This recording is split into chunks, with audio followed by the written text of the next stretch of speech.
السلام علیکم ورحمۃ اللہ وبرکاتہ۔ میری ساس نے مجھے راستے سے ہٹانے کے لیے ایک کرائے کے آدمی کے ذریعے مجھے جھوٹے محبت بھرے پیغامات بھجوائے اور میرے شوہر کے دل میں شک کا ایک ایسا زہر بھرا کہ وہ اندھا ہو گیا۔ ذیلی ثبوتوں میں آ کر شوہر نے مجھے گھر سے نکال دیا۔ میں روتی ہوئی اپنے میکے چلی گئی، مگر جاتے جاتے میں نے اپنا پرانا آن رہتا موبائل فون شوہر کے کوٹ کی جیب میں چھوڑ دیا۔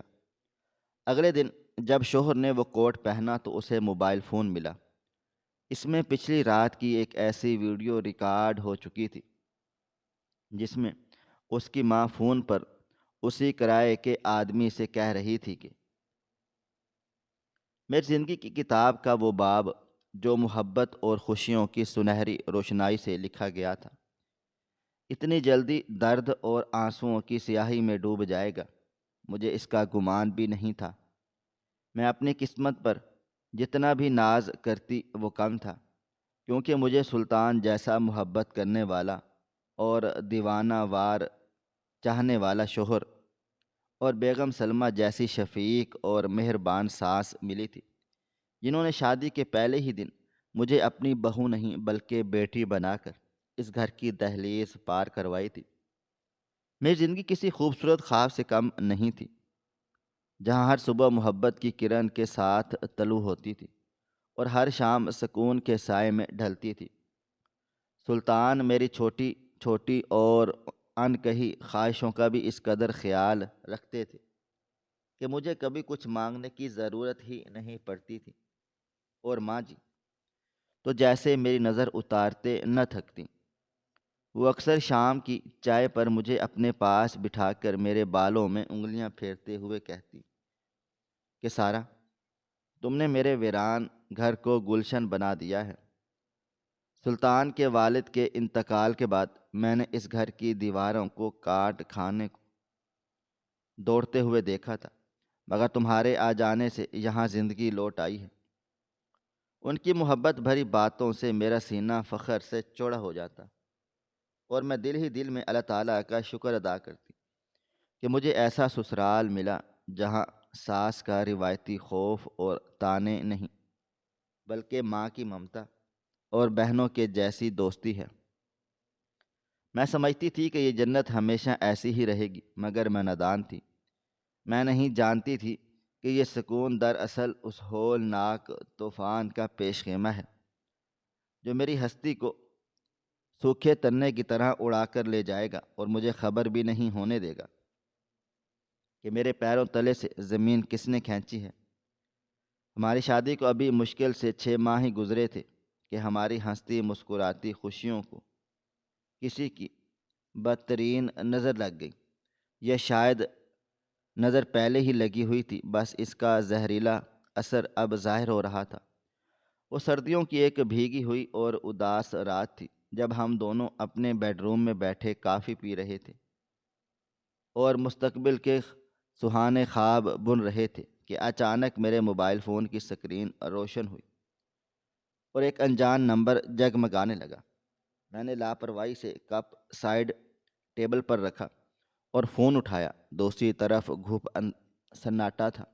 میں نے ہیلو ہیلو کہا، مگر جواب میں کوئی انسانی آواز نہیں آئی، صرف کسی کی بھاری اور پر اسرار سانسوں کی آواز آئی، اور پھر موبائل فون ایک جھٹکے سے کٹ گیا۔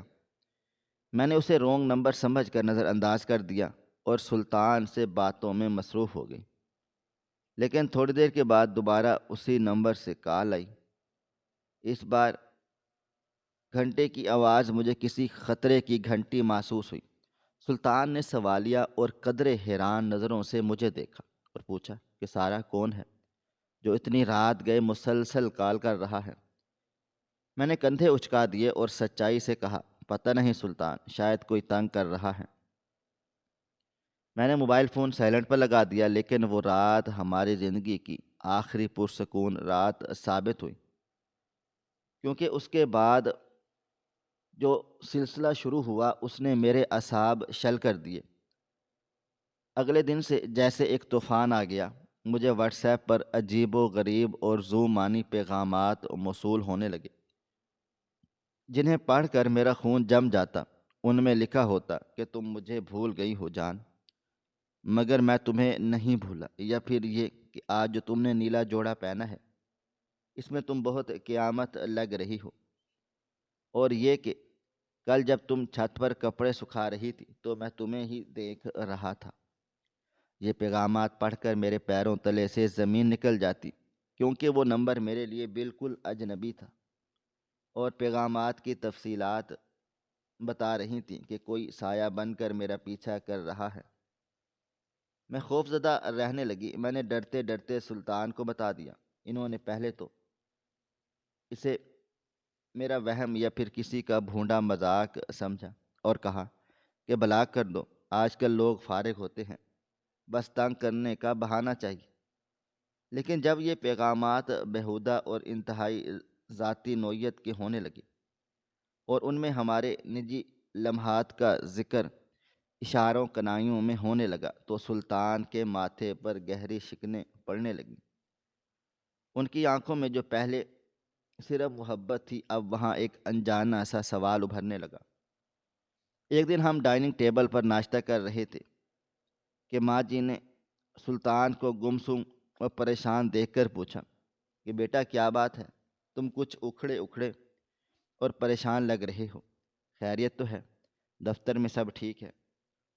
سلطان نے جھنجھلا کر چمچ پلیٹ میں پٹخا اور کہا، ماں جی دفتر کا مسئلہ نہیں ہے، پتہ نہیں کون بدتمیز اور گھٹیا انسان ہے جو سارا کو مسلسل میسیجز کر رہا ہے اور ایسی باتیں لکھتا ہے جیسے وہ اسے بہت پہلے سے جانتا ہو اور اس کا سارا کے ساتھ کوئی گہرا تعلق رہا ہو۔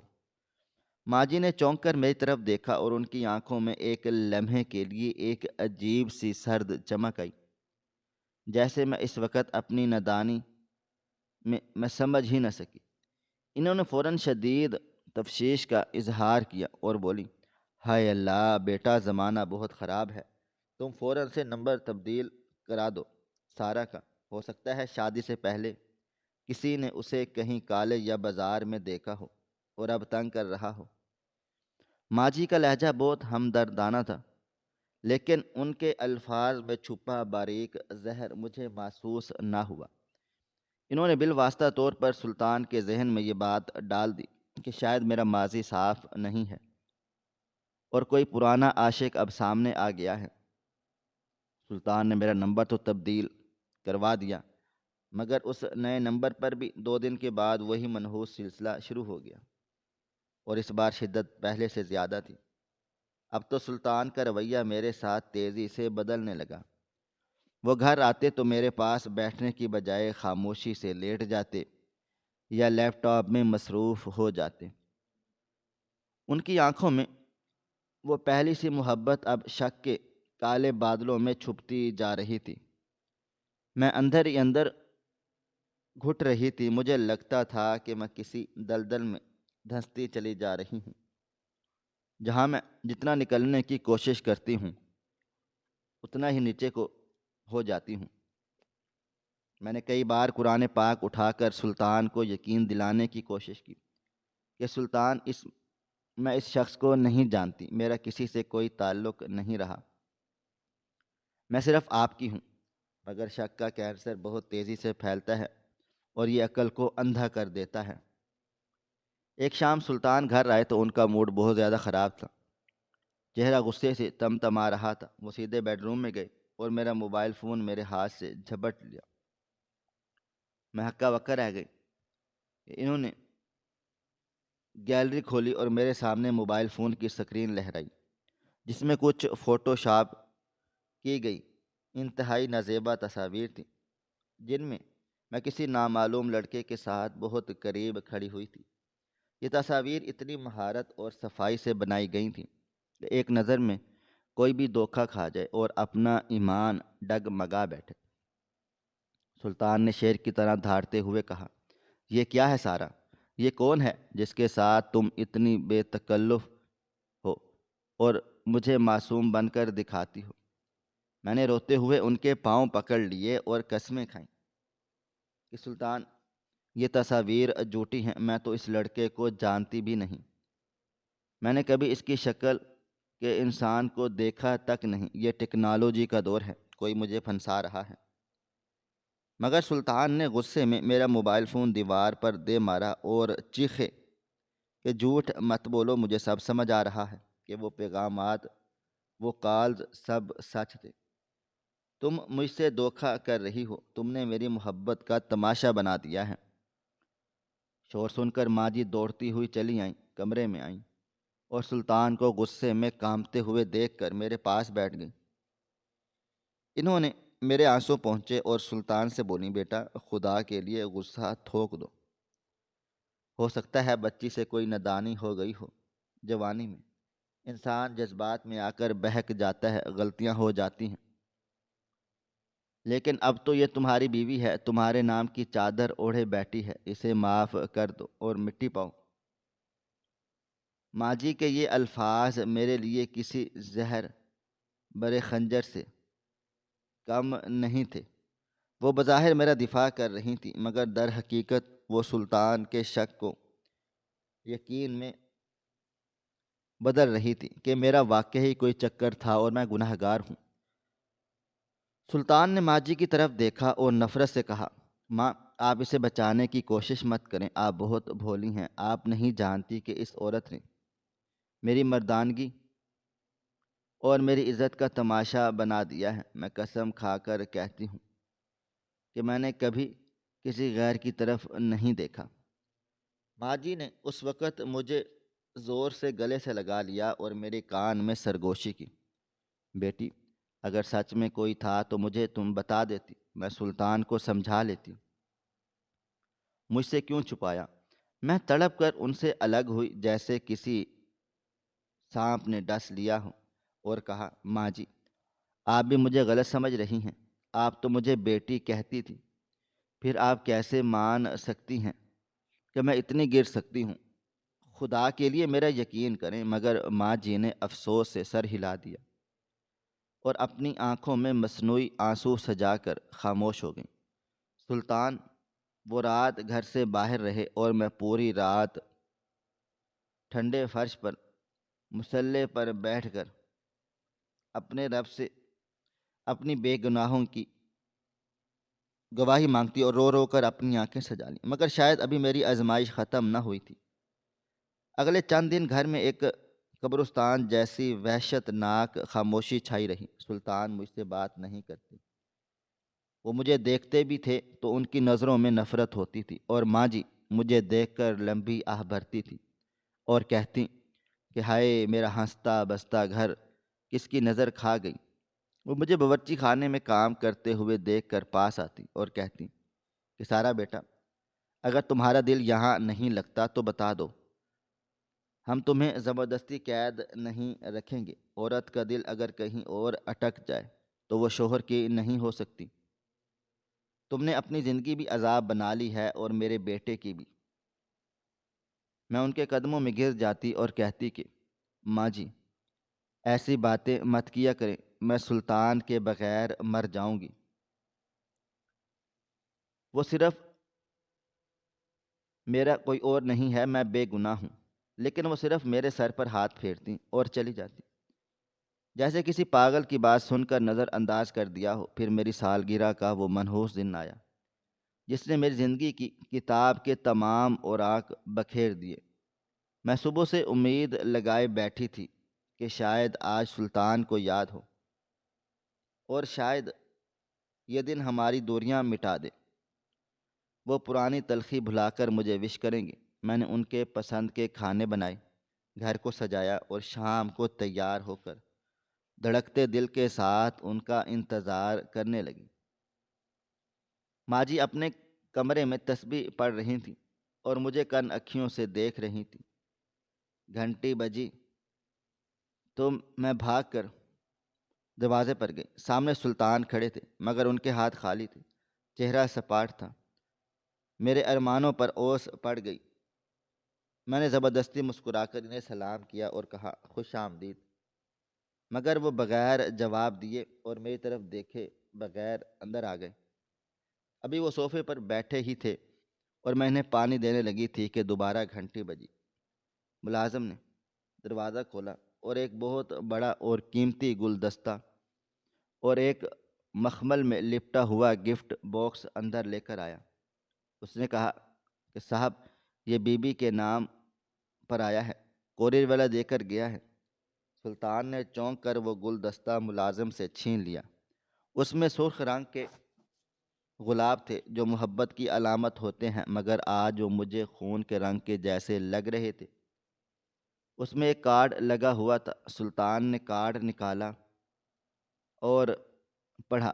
میں دور کھڑی کانپ رہی تھی۔ یا اللہ، اب کیا نیا امتحان ہے؟ سلطان کا چہرہ غصے سے سرخ نہیں بلکہ سیاہ ہو گیا اور ان کی آنکھیں انگاروں کی طرح دہکنے لگیں، ان کی رگیں تن گئیں۔ انہوں نے کارڈ کو زور سے پڑھا۔ میری جان کے نام سالگرہ مبارک ہو۔ کاش تم میری ہوتی اور آج ہم ساتھ ہوتے جیسے پہلے ہوا کرتے تھے۔ یہ تحفہ قبول کرنا، تمہارا پرانا عاشق۔ سلطان نے وہ گلدستہ پوری قوت سے دیوار پر دے مارا۔ پھول بکھر گئے اور گلدان کے شیشے کرچی کرچی ہو گئے، بالکل میرے دل کی طرح، جس کا ایک ایک ٹکڑا اب مجھے چبھ رہا تھا۔ سلطان درندوں کی طرح میری طرف بڑھے اور میرا بازو دبوچ لیا، اس زور سے کہ مجھے ہڈی ٹوٹتی ہوئی محسوس ہوئی۔ بتاؤ کون ہے وہ حرام زادہ جس نے یہ بھیجا ہے؟ کب تک یہ ڈرامہ کرو گی کہ تم اسے نہیں جانتی؟ وہ تحفے بھیج رہا ہے اور تم یہاں ستی سامتری بنی بیٹھی ہو۔ میں در سے کراہ اٹھی اور میں نے روتے ہوئے کہا، سلطان، خدا کی قسم، یہ کوئی سازش ہے، مجھے پھنسایا جا رہا ہے۔ میرا یقین کریں، میں کسی کو بھی نہیں جانتی، میں تو گھر سے بھی باہر نہیں نکلتی۔ سلطان نے مجھے جھٹکا دیا اور جیب سے اپنا موبائل فون نکالا۔ اسی وقت میرے نئے موبائل فون پر، جو اب سائڈ ٹیبل پر رکھا تھا، اس منوس نمبر سے کال آنے لگی۔ سلطان نے چیتے کی طرح لپک کر میرا موبائل فون اٹھا لیا اور سپیکر آن کر دیا۔ دوسری طرف سے ایک مردانہ اور انتہائی بے تکلف اور رومانوی آواز آئی، ہیلو جان، تم فون کیوں نہیں اٹھا رہی؟ کیا وہ کھڑوس اور بے وقوف شوہر تمہارے پاس ہے؟ آج سالگرہ ہے اور میں تمہارے بغیر اداس ہوں۔ تم نے وعدہ کیا تھا کہ آج ملو گی۔ سلطان نے دھاڑ کر کہا، کون ہو تم کمینے، اور میری بیوی کو فون کیوں کر رہے ہو؟ اور یہ بکواس بند کروں۔ دوسری طرف سے وہ شخص گھبرانے کی بجائے ڈیٹ بن کر ہنسا اور بولا، ارے سلطان میاں، تم ابھی تک بیچ میں ہو، چھوڑ کیوں نہیں دیتے اسے؟ وہ تم سے نہیں، مجھ سے محبت کرتی ہے، تم تو بس بیچ میں کباب میں ہڈی ہو۔ اس نے مجھ سے شادی کرنی ہے، تم زبردستی بیچ میں آ گئے ہو۔ اس نے موبائل فون کاٹ دیا۔ سلطان نے میرا موبائل فون زمین پر پٹخ دیا، سکرین چکنا چور ہو گئی اور موبائل فون کے پرزے بکھر گئے۔ سلطان نے آگے بڑھ کر میرے منہ پر ایک زوردار تھپڑ مارا، جس کی گونج پورے گھر میں سنائی دی اور مجھے لگا کہ میرا جبڑا ہل گیا ہے۔ میں لڑکھڑا کر صوفے پر گر گئی، میرے کانوں میں سائیں سائیں ہونے لگی اور آنکھوں کے آگے اندھیرا چھا گیا۔ ماں جی دوڑتی ہوئی چلی آئیں اور سلطان کو روکا، مگر ان کے الفاظ اس وقت جلتی پر تیل کا کام کر گئے۔ انہوں نے اپنا ماتھا پیٹ لیا اور چیخیں، ہائے اللہ، مجھے تو محلے والوں سے اور میری سہیلیوں سے پہلے ہی ایسی باتیں سننے کو مل رہی تھیں کہ اس گھر کی بہو کا کردار ٹھیک نہیں، مگر میں نے چھپا لیا تھا کہ سلطان کا دل نہ ٹوٹے۔ سوچا تھا بچی ہے، سدھر جائے گی، پیار سے سمجھاؤں گی، مگر بہو تم نے تو ہماری سفید پگڑی اچھال دی۔ اتنی بے شرمی میرے گھر میں! میرا بیٹا کتنا بدقسمت نکلا، جسے ایسی بیوی ملی۔ سلطان نے ماں کی طرف دیکھا اور ٹوٹے ہوئے لہجے میں کہا، ماں، آپ جانتی تھیں اور آپ نے مجھے بتایا نہیں، آپ نے مجھے اس دھوکے میں رکھا، اس گندگی میں رکھا۔ ماں جی روتے ہوئے بولی، بیٹا، میں تیرا گھر بسانا چاہتی تھی، اجاڑنا نہیں چاہتی تھی۔ مجھے کیا پتا تھا کہ یہ ناگن آستین میں پل رہی ہے۔ میں ماں جی کا منہ تکتی رہ گئی کہ یہ وہ عورت ہے جو مجھے بیٹی کہتی تھی، آج یہ کس منہ سے اتنا بڑا جھوٹ بول رہی ہیں اور میرے کردار پر اتنا بڑا بہتان لگا رہی ہیں۔ میں گھسیٹتے ہوئے ان کے پیروں میں گر گئی۔ ماں جی، خدا سے ڈریں، آپ جانتی ہیں میں ایسی ہرگز نہیں ہوں۔ آپ نے مجھے کب سے کسی سے باتیں کرتے سنا؟ آپ کیوں میرا گھر برباد کر رہی ہیں؟ آپ تو ماں تھی نا، ماں تو پردہ رکھتی ہے، پھر آپ کیوں ایسا کر رہی ہیں؟ مگر ماں جی نے مجھے ٹھوکر ماری اور پیچھے ہٹ گئی۔ خبردار جو مجھے ہاتھ لگایا، گندی عورت، میرے بیٹے کی زندگی برباد کر دی تم نے، دور ہو جاؤ میری نظروں سے۔ سلطان نے میرا ہاتھ پکڑ کر مجھے گھسیٹا اور دروازے کی طرف لے کر جانے لگے، جیسے کوئی کوڑے کا ڈھیر گھسیٹ رہا ہو۔ میں نے بہت منتیں کی، سلطان میرے پیٹ میں تمہاری نشانی ہے، اسی کا خیال کر لو، مجھے مت نکالو، میں کہاں جاؤں گی، رات کا وقت ہے۔ مگر سلطان پر جنون طاری تھا۔ انہوں نے کہا، اس نشانی پر بھی مجھے شک ہے کہ وہ میری ہے بھی یا نہیں۔ مجھے نہیں چاہیے ایسی اولاد جو کسی اور کا خون ہو۔ نکل جاؤ میرے گھر سے، اور طلاق کے کاغذات تمہیں کورٹ کے ذریعے مل جائیں گے۔ مجھے دوبارہ اپنی منحوس شکل مت دکھانا۔ انہوں نے مجھے کمرے میں دھکا دیا اور کہا، اپنا سامان اٹھاؤ اور ابھی اسی وقت دفع ہو جاؤ، ورنہ میں تمہیں گولی مار دوں گا۔ میں روتی ہوئی فرش پر پڑی تھی، میری دنیا لٹ چکی تھی۔ جس شوہر کو میں اپنا سب کچھ سمجھتی تھی، وہ مجھے بد چلن قرار دے رہا تھا، اور جو ساس ماں بنی پھرتی تھی، آج وہ میری بربادی پر مگر مچھ کے آنسو بہا رہی تھی۔ میں نے کانپتے ہاتھوں سے الماری کھولی اور چند کپڑے بیگ میں ٹھونسے۔ میری آنکھوں سے آنسو رک نہیں رہے تھے۔ مجھے سمجھ ہی نہیں آ رہا تھا کہ میں اپنے بوڑھے ماں باپ کو کیا منہ دکھاؤں گی کہ ان کی بیٹی کو کردار کے الزام میں گھر سے نکال دیا گیا۔ میں نے دراز کھولا تو وہاں میرا ایک بہت پرانا ٹچ موبائل فون پڑا تھا، جو میں نے شادی سے پہلے استعمال کیا تھا اور اب بند پڑا تھا۔ میں نے سوچا کہ اسے لے لوں تاکہ امی کو کال کر سکوں کہ مجھے لینے آ جائے۔ میں نے اسے آن کیا تو اس کی بیٹری بہت کم تھی۔ میرے ہاتھ بری طرح سے کانپ رہے تھے اور بکھلاہٹ میں مجھ سے موبائل فون کا کیمرہ ویڈیو موڈ پر آن ہو گیا۔ میں نے اسے بند کرنے کی کوشش کی مگر سکرین ٹچ کام نہیں کر رہا تھا۔ شاید میرے آنسوؤں کی وجہ سے مجھے کچھ نظر بھی نہیں آ رہا تھا۔ تبھی دروازہ زور سے کھلا اور سلطان اندر آ گئے۔ ان کے ہاتھ میں میرا وہ پسندیدہ اوور کوٹ تھا جو انہوں نے مجھے شادی پر تحفے میں دیا تھا۔ انہوں نے کہا، وہ کوٹ میرے منہ پر دے مارا اور کہا، یہ بھی لے جاؤ، مجھے تمہاری کوئی بھی نشانی اس گھر میں نہیں چاہیے۔ یہ دیکھ کر مجھے الٹی آنے لگی۔ میں نے آخری بار کوشش کی کہ سلطان کے سینے سے لگ کر انہیں یقین دلاؤں۔ یہ سلطان، خدا کے لیے ایسا مت کریں، میں مر جاؤں گی، میں بے گناہ ہوں۔ سلطان نے مجھے دونوں بازوؤں سے پکڑ کر جھٹکا دیا، دور رہو مجھ سے، گھن آتی ہے مجھے تم سے۔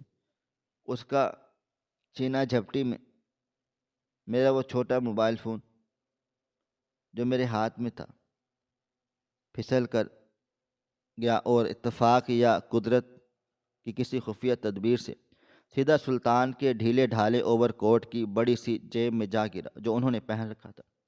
میں گرتے گرتے بچی۔ سلطان کو پتہ بھی نہیں چلا کہ ان کی جیب میں کیا گرا ہے، کیونکہ وہ غصے میں پاگل ہو رہے تھے اور موبائل فون سائلنٹ پر تھا۔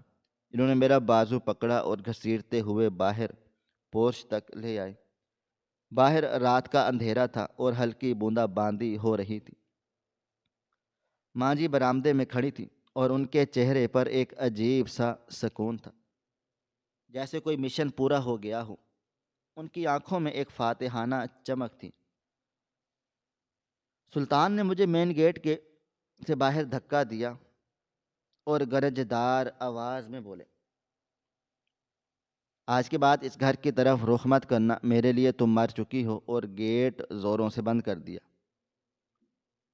میں دروازے سے ٹکرا کر سڑک پر گر گئی۔ گیٹ کے اس پار کنڈی لگنے کی آواز آئی جو میری زندگی کے دروازے بند ہونے کا اعلان تھی۔ میں وہاں گیلی سڑک پر بیٹھ کر دھاڑیں مار مار کر رونے لگی۔ میرے پاس نہ کوئی سواری تھی، نہ پیسے اور نہ ہی کوئی ٹھکانہ، بس میرا بیگ تھا اور میری برباد قسمت۔ مجھے نہیں معلوم تھا وہ موبائل جو غلطی سے سلطان کی جیب میں رہ گیا تھا اور جس کا کیمرہ آن تھا، وہ اب میری زندگی کا واحد سہارا بن چکا تھا۔ اور اس بند گیٹ کے پیچھے ایک ایسا ڈرامہ شروع ہونے والا تھا جو قدرت کی خفیہ آنکھ ریکارڈ کرنے والی تھی۔ میں ایک ہاری ہوئی جواری کی طرح اپنے ماں باپ کے گھر کی طرف جا رہی تھی، یہ سوچتے ہوئے کیا وہ مجھے قبول کریں گے، کیا معاشرہ مجھے جینے دے گا۔ میرے آنسو بارش کے پانی کے ساتھ مل کر میری گالوں پر بہہ رہے تھے اور میں اندر سے بالکل خالی ہو چکی تھی۔ جب میں بھیگے ہوئے کپڑوں اور ٹوٹی ہوئی روح کے ساتھ اپنے میکے کے دروازے پر جا پہنچی تو رات کا پچھلا پہر تھا۔ میرے بوڑھے باپ نے جب دروازہ کھولا اور مجھے اس حالت میں تنہا دیکھا تو ان کی کمر جیسے وہیں جھک گئی۔ ان کی آنکھوں میں ہزاروں سوال تھے، مگر میری حالت دیکھ کر وہ کچھ پوچھ نہ سکے، بس کانپتے ہاتھوں سے مجھے تھام لیا اور میری ماں نے دوڑ کر مجھے سینے سے لگا لیا اور اپنی گرم چادر مجھ پر ڈال دی۔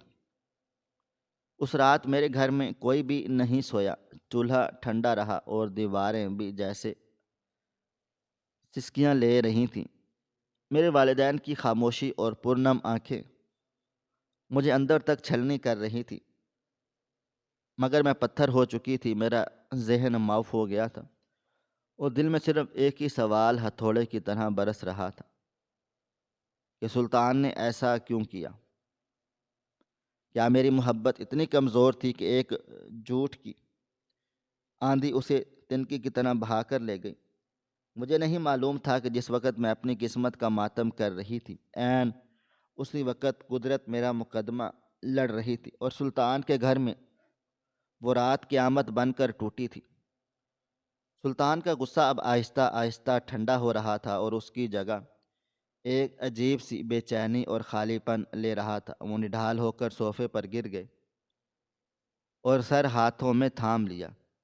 انہیں میرے آخری الفاظ یاد آ رہے تھے کہ سلطان، میں بے گناہ ہوں، خدا کے لیے ایسا مت کرو، میں مر جاؤں گی۔ مگر شیطان نے اس وقت ان کے کانوں پر مہر اور آنکھوں پر پردہ ڈال دیا تھا۔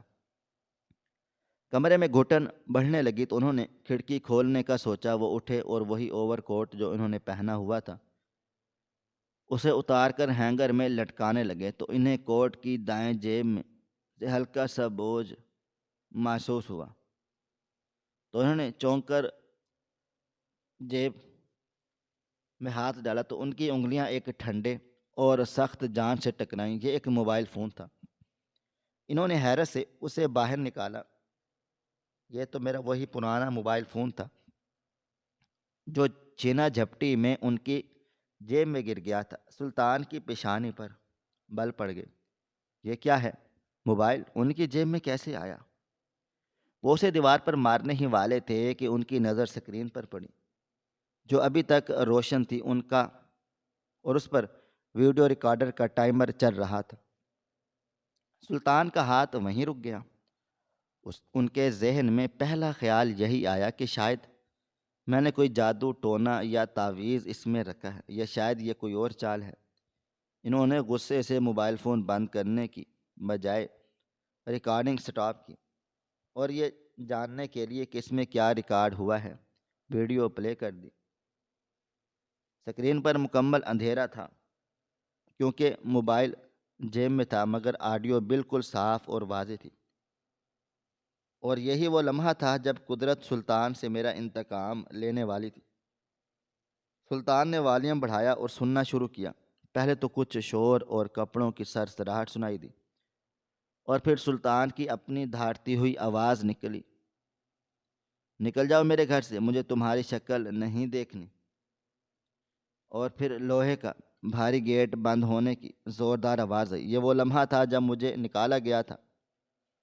سلطان کا دل ڈوبا جا رہا تھا۔ اس کے بعد ریکارڈنگ میں سلطان کے بھاری قدموں کی آواز آئی اور پھر کوٹ اتار کر صوفے پر پھینکنے کی آواز سنائی دی۔ اس کے بعد چند لمحے خاموشی رہی جس میں صرف سلطان کی بھاری سانسیں سنائی دے رہی تھیں۔ سلطان ویڈیو بند کرنے ہی والے تھے کہ اچانک سپیکر سے ایک ایسی آواز ابھری جس نے سلطان کے وجود میں بجلیاں بھر دیں اور ان کے پیروں تلے سے زمین کھینچ لی۔ یہ ان کی ماں بیگم سلمہ کی آواز تھی جو کمرے میں داخل ہوئی تھی، اور شاید انہیں اندازہ نہیں تھا کہ صوفے پر پڑے کوٹ کے اندر کوئی خفیہ آنکھ جاگ رہی ہے۔ ماں جی کی آواز میں وہ ممتا، وہ مٹھاس اور وہ درد نہیں تھا جو سلطان کے سامنے دکھاتی تھی، بلکہ ایک شیطانی قہقہا تھا اور لہجے میں زہر گھلا ہوا تھا۔ ارے واہ، سکون آ گیا، آج تو گھر کی ہوا ہی صاف ہوگی۔ اس منحوس کے جاتے ہی ماں نے شاید اپنا موبائل فون نکالا اور کسی سے مخاطب ہوئی۔ ہیلو، ارے شاہد بیٹا، تم سو تو نہیں گئے؟ کمال کر دیا تم نے آج تو میرا الو کا پٹھا بیٹا بالکل یقین کر بیٹھا۔ میں تو ڈر گئی تھی کہ کہیں اس کا دل پسج نہ جائے اور وہ اسے روک نہ لے، مگر تم نے جو عین ٹائم پر کال کی نا، اس نے تو آگ ہی لگا دی۔ سلطان کے ہاتھ کانپنے لگے اور موبائل ان کی گرفت سے پھسلنے لگا، مگر انہوں نے دونوں ہاتھوں سے مضبوطی سے تھام لیا اور آنکھیں پھاڑ کر سپیکر کو گھورنے لگے۔ ان کا جسم پسینے میں شرابور ہو گیا۔ دوسری طرف سے کہ شہد نے کچھ کہا، جس پر ماں جی کھل کھلا کر ہنس پڑی اور بولی، ارے فکر کیوں کرتے ہو، تمہارے باقی کے 5 لاکھ تمہیں کل صبح مل جائیں گے، بس تم اپنا منہ باندھ رکھنا اور وہ سم توڑ کر پھینک دینا۔ اب میرا راستہ صاف ہو گیا ہے، وہ کل ہی اسے طلاق کے کاغذات بھیجے گا اور پھر عدت پوری ہوتے ہی میں اپنی بھانجی سائمہ کو اس گھر کی بہو بناؤں گی۔ تم جانتے ہو نا، تمہارے انکل مرتے وقت جائیداد کا بڑا حصہ اس منحوس سارہ کے نام کر گئے تھے، کیونکہ وہ اسے بیٹی سمجھتے تھے۔ اگر یہ گھر میں رہتی اور اس کا بچہ ہو جاتا تو ہم سڑک پر آ جاتے اور میں اپنی ہی بہو کی محتاج ہو جاتی۔ بس اب طلاق کے پیپرز پر دھوکے دہی سے سائن کروا کر میں سب کچھ واپس لے لوں گی۔ سلطان کو لگا جیسے کسی نے پگھلا ہوا سیسا ان کے کانوں میں انڈیل دیا ہو۔ ان کا سانس رکنے لگا، وہ لڑکھڑا کر پیچھے ہٹے اور دیوار سے جا لگے۔ یہ وہ ماں تھی جس کے لیے انہوں نے اپنی حاملہ بیوی کو رات کے اندھیرے میں اور طوفانی بارش میں گھر سے نکال دیا۔ یہ وہ ماں تھی جس کی قسموں پر انہوں نے آنکھیں بند کر کے یقین کر لیا تھا اور جسے وہ فرشتہ سمجھتے رہے تھے۔ ریکارڈنگ ابھی بھی چل رہی تھی اور ماں جی کہہ رہی تھی، ویسے ایکٹنگ کیسی لگی میری؟ میں نے کیسے مگر مچ کے آنسو بہائے سلطان کے سامنے۔ بیچارہ سمجھ رہا تھا کہ ماں اس کی عزت بچا رہی، اسے کیا بتا کہ اس کی بربادی کی سکرپٹ اس کی اپنی ماں کی ہی لکھی ہے۔ چلو اب سکون سے سوتی ہوں، بہت تھک گئی ہوں۔ سلطان سے اب مزید سنا نہیں گیا۔ انہوں نے چیخ مار کر موبائل صوفے پر پھینکا اور گھٹنوں کے بل زمین پر گر گئے۔ ان کے منہ سے ایک دردناک آواز نکلی، ہائے میں لٹ گئی، میں نے کیا کر دیا؟ سلطان کا ضمیر انہیں کوڑے مارنے لگا۔ وہ خود کو دنیا کا سب سے گھٹیا اور کمینہ اور ذلیل انسان محسوس کر رہے تھے، جس نے ایک پاک دامن عورت پر تہمت لگائی اور اسے بے آسرا چھوڑ دیا۔ وہ پوری رات کمرے میں پاگلوں کی طرح ٹہلتے رہے، کبھی روتے، کبھی دیواروں پر سر مارتے اور کبھی اپنے ہی بالوں کو نوچتے۔ انہیں سمجھ ہی نہیں آ رہا تھا وہ کس منہ سے میرا سامنا کریں گے اور کس منہ سے اپنی ماں کو پکاریں گے۔ صبح کی پہلی کرن کے ساتھ ہی سلطان نے ایک فیصلہ کر لیا۔ یہ فیصلہ واپسی کا نہیں بلکہ کفارے کا تھا۔ انہوں نے اپنا ضروری سامان ایک چھوٹے سے بیگ میں ڈالا اور وہ موبائل جیب میں رکھ کر کمرے سے باہر نکلے۔ باہر لاؤنج میں ماں جی ناشتے کی میز پر بیٹھی بڑے آرام سکون سے پراٹھا کھا رہی تھی اور چہرے پر ایک فاتحانہ مسکراہٹ تھی، جیسے انہوں نے کوئی بہت بڑا قلعہ فتح کر لیا ہو۔ سلطان کو دیکھتی ہوں بولی، ارے بیٹا آؤ ناشتہ کر لو، تم نے رات بھی کچھ نہیں کھایا پیا۔ مجھے پتہ ہے تم بہت دکھی ہو، مگر جو عورت بے وفا ہو اور بد چلن ہو، اور اس کے لیے کیا رونا دھونا؟ تم فکر نہ کرو، میں تمہارے لیے چاند کے جیسی دلہن لاؤں گی۔ سلطان ان کے سامنے جا کر کھڑے ہو گئے اور ان کی آنکھوں میں وہ اجنبیت اور ویرانی تھی جو ماں جی نے پہلے کبھی نہ دیکھی۔ سلطان نے جیب سے موبائل فون نکالا اور میز پر رکھ دیا اور پلے کا بٹن دبا دیا۔ ماں جی کے ہاتھوں میں نوالا رک گیا اور جیسے ہی ان کی اپنی آواز اور شہد کے درمیان وہ سازشی گفتگو گونجی، ان کا رنگ فاق ہو گیا اور چہرے کی ہوائیاں اڑ گئیں۔ ان کے حلق میں نوالا پھنس گیا اور وہ بوکھلا کر کھڑی ہو گئیں اور بولی، بیٹا بیٹا یہ کیا ہے؟ یہ سب جھوٹ ہے، یہ کسی نے میری آواز بنائی ہے، یہ اس لڑکی کی چال ہے۔ سلطان نے ہاتھ اٹھا کر انہیں خاموش کرایا۔ ان کی آواز میں غصہ نہیں بلکہ ایک گہرا دکھ تھا۔ بس ماں، اور کتنا گرو گی؟ میں نے اپنی آنکھوں سے نہیں، اپنے کانوں سے بھی اپنی بربادی سنی ہے۔ آپ نے میرا گھر برباد نہیں اجاڑا نہیں بلکہ میرے دل سے میری ماں کا رتبہ بھی نوچ لیا ہے۔ میں سوچ بھی نہیں سکتا تھا کہ جس گود میں میں پلا بڑا ہوں وہاں اتنی گندگی اور لالچ بھری ہوگی۔ آپ نے جائیداد کے لیے میرے بچے کو مارنے کی بھی کوشش کی۔ آپ نے مجھ سے میری دنیا اور آخرت دونوں چھین لی۔ ماں جی سلطان کے پیروں میں گرنے لگیں اور گڑ گڑانے لگیں، بیٹا مجھے معاف کر دو، میں بہک گئی تھی، شیطان نے مجھے ورگلا دیا تھا، میں تمہاری ماں ہوں۔ سلطان پیچھے ہٹ گئے جیسے کسی ناپاک چیز سے بچ رہے ہوں اور نفرت سے بولے، شیطان نے نہیں ورگلایا ماں جی، آپ خود شیطان بن گئی تھی۔ میں آپ کو طلاق تو نہیں دے سکتا کیونکہ آپ میری ماں ہیں، اور نہ ہی میں آپ کو اس گھر سے باہر نکال سکتا ہوں کیونکہ یہ گھر آپ کا ہے۔ لیکن ہاں، میں آپ کو ایک ایسی سزا دوں گا جو آپ کو پل پل مارے گی۔ میں یہ گھر چھوڑ کر جا رہا ہوں ہمیشہ ہمیشہ کے لیے، اور میں سارا کو واپس لانے جا رہا ہوں، لیکن یہاں نہیں، میں اسے بہت ہی الگ الگ دنیا میں رکھوں جہاں آپ کا منو صاحب بھی نہ پڑے۔ آج سے آپ اس بڑی حویلی میں اکیلی رہیں گی۔ آپ کو جائیداد چاہیے تھی نا، تو رکھیں یہ جائیداد، یہ دیواریں، یہ فرنیچر، یہ زیورات، سب مبارک ہو آپ کو، لیکن آپ کا بیٹا اور آنے والا پوتا اب آپ کا نہیں رہا۔ یہ کہہ کر سلطان تیزی سے باہر نکل گئے۔ پیچھے ماجی دھاڑے مار مار کر روتی رہیں، انہیں روکتی رہیں، مگر سلطان نے مڑ کر نہیں دیکھا۔ وہ سیدھے اپنی گاڑی میں جا بیٹھے اور گاڑی کو دیوانہ وار بھگاتے ہوئے میرے گھر کی طرف چل پڑے تھے۔ جب وہ میرے گھر پہنچے تو میرے والد صاحب نے دروازہ کھولا اور سلطان کو دیکھتے ہی دروازہ بند کرنے کی کوشش کی، مگر سلطان نے دروازے پر ہی ہاتھ رکھ دیا اور وہیں چوکھٹ پر ہی گھٹنوں کے بل بیٹھ گئے اور پھوٹ پھوٹ کر رو پڑے، بابا مجھے معاف کر دے، میں گناہ گار ہوں، میں مجرم ہوں، مجھے جوتیوں سے ماریں، مجھے قتل کر دیں، مگر مجھے سارا سے ملنے دیں۔ میرے والد ان کی حالت دیکھ کر رک گئے۔ میں اندر کمرے میں تھی، آواز سن کر باہر آئی تو سلطان کو اس حالت میں دیکھ میرا دل بھر آیا۔ وہ شخص جو کل تک فرعون بنا ہوا تھا آج فقیروں کی طرح رو رہا تھا۔ مجھے دیکھتے ہی سلطان نے اپنے دونوں ہاتھ جوڑ دیے اور بچوں کی طرح بلک پڑے، سارا مجھے معاف کر دو، میں اندھا ہو گیا تھا، میں نے تم پر ظلم و ستم کیا، مجھے اللہ کبھی معاف نہیں کرے گا، مگر تم مجھے معاف کر دو۔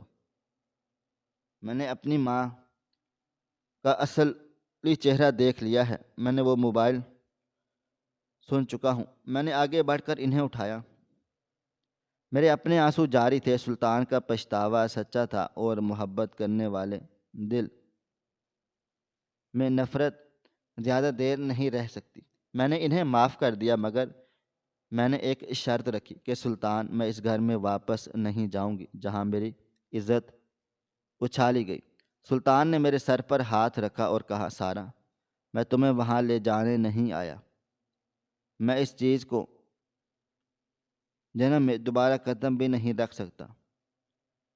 میں شہر کے دوسرے کونے میں ایک فلیٹ لے لوں گا، ہم وہیں رہیں گے، روکی سوکی کھا لیں گے، مگر سکون سے رہیں گے۔ اس گھر کی نحوست اب ہمارے سائے سے بھی دور رہے گی۔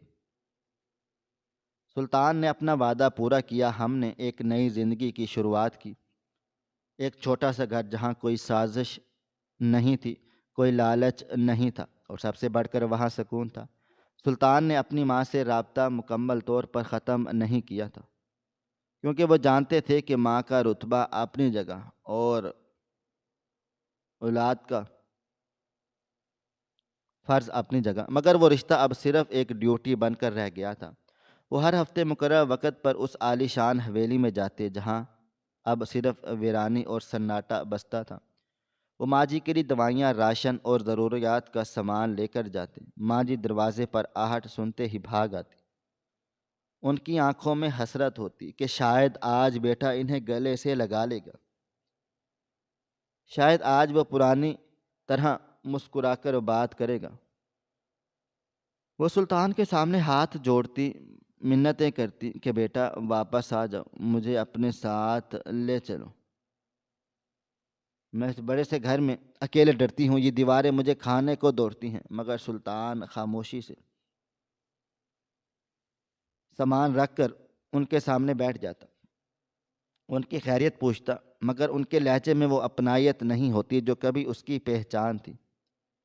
وہ ایک اجنبی کی طرح رسمی باتیں کرتا اور ماں جی کی توبہ اور معافیوں کو خاموشی سے سنتا رہتا، اور پھر صرف اتنا کہتا کہ ماں جی، میں نے آپ کو دل سے معاف کر دیا ہے، مگر میرا دل اب جڑ نہیں سکتا۔ کانچ جب ٹوٹ جائے تو جڑ کر بھی اس میں دراڑ رہ جاتی ہے، اور یہ دراڑ اب میرے اور آپ کے درمیان ہمیشہ رہے گی۔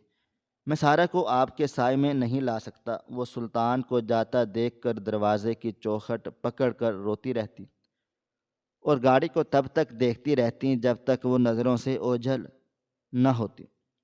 یہ ان کا ہفتہ وار عذاب تھا، جس میں کا انتظار وہ 6 دن کرتی اور 7ویں دن وہ عذاب انہیں پھر سے ملتا۔ وقت گزرتا چلا گیا۔ اللہ تعالیٰ نے ہمیں ایک خوبصورت سے بیٹے سے نوازا۔ سلطان نے جب اسے پہلی بار گود میں لیا تو ان کی آنکھوں سے آنسو جاری ہو گئے۔ ہم لوگ بہت زیادہ خوش تھے اور ہماری دنیا مکمل تھی، لیکن دوسری طرف وہ حویلی ایک عبرت کا نشان بن گئی، جہاں مکافات عمل ایک بوڑھی عورت کی شکل میں قید تھا، اور فطرت خاموشی سے اپنا حساب چکا رہی تھی کہ ماں کا رتبہ بہت بڑا ہے، مگر ظلم کا بدلہ اس سے بھی بڑا ہوتا ہے۔ ناظرین، آپ کو ہماری آج کی کہانی کیسی لگی؟ کومنٹ باکس میں اپنی رائے کا اظہار ضرور کریں۔ مزید اس طرح کی سبق آموز کہانیاں سننے کے لیے ہماری ویڈیوز کو لائک کریں، شیئر کریں، اور ہمارے چینل ایس ایف سٹوریز کو ضرور سبسکرائب کر لیں۔